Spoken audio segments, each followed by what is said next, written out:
Look, there's no easy way to segue into this. What I'm about to describe is some painful stuff.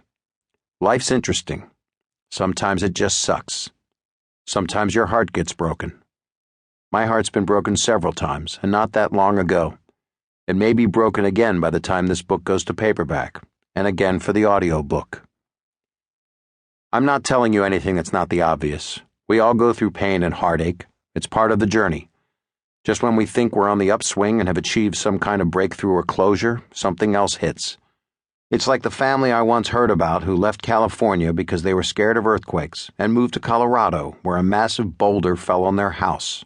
That son of a bitch coyote. Our destiny is not usually what we expect it to be.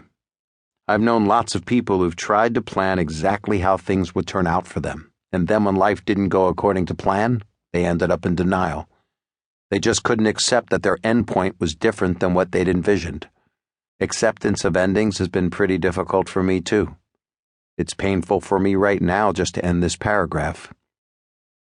There's a great quote about the difficulty of endings that comes directly from movie star and occasional hero Tom Cruise. He said, "Nothing ends nicely. That's why it ends." That's true of a relationship for sure, but the quote could also apply to the end of a life. That's right, I'm using a Tom Cruise quote to introduce my personal stories of loss. You always have to be careful to choose the right Tom Cruise quote. If you're looking at your father in a coffin, and up comes your uncle, Ralph Cramden style, yelling into the casket, "Show me the money, baby," I'd say that's not the appropriate quote for the moment. Maybe that's where the expression "cry uncle" came from. I looked up the roots of the expression "cry uncle," and it involves being tickled by a friend to the point of begging for help from your uncle. It also refers back to ancient Roman days when young boys would yell out in Latin, "Patrue mi patruissime," which translated means, "Please tell your uncle to take his finger out of my butthole."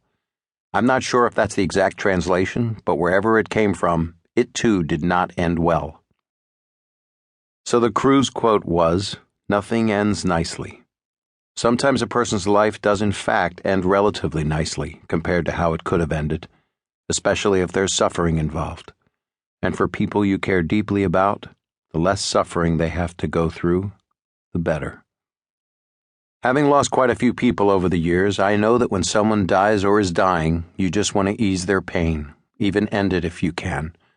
That's why euthanasia can be simpler than divorce. Oh wait, I didn't type that.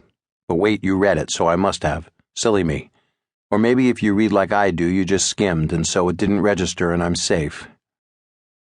I've been talking a lot with my friends lately about death and divorce. I've been obsessed with these subjects for years, actually. Sometimes it seems like death, the finality of it, is easier to go through than a breakup. I wouldn't imagine most people share that opinion, yet I've found when I bring it up among friends, they understand exactly what I'm talking about, or seem to, until they storm out of the dinner party crying. It's not an easy subject, death. It's up there with politics and religion in that it tends to lead to some pretty heated discussion.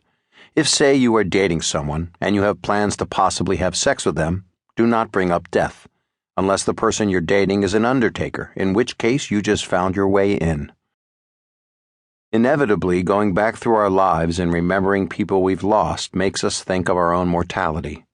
When I was a teenager, having a different uncle die every couple years, I never pictured myself making it past my 50s.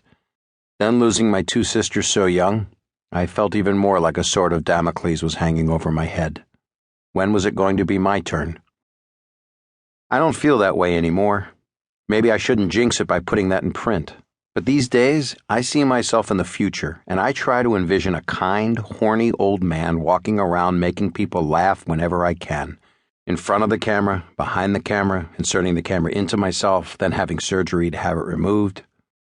Strange to imagine one's own death. When I imagine it now, I see it as a sort of dramatic spontaneous combustion. Like I'll just be walking down the street and from the sheer overamped energy I've gone through my entire life with, I'll blow up. Just disintegrate. But cleanly. I won't want anyone walking by me covered by my remains of the day. All of this death talk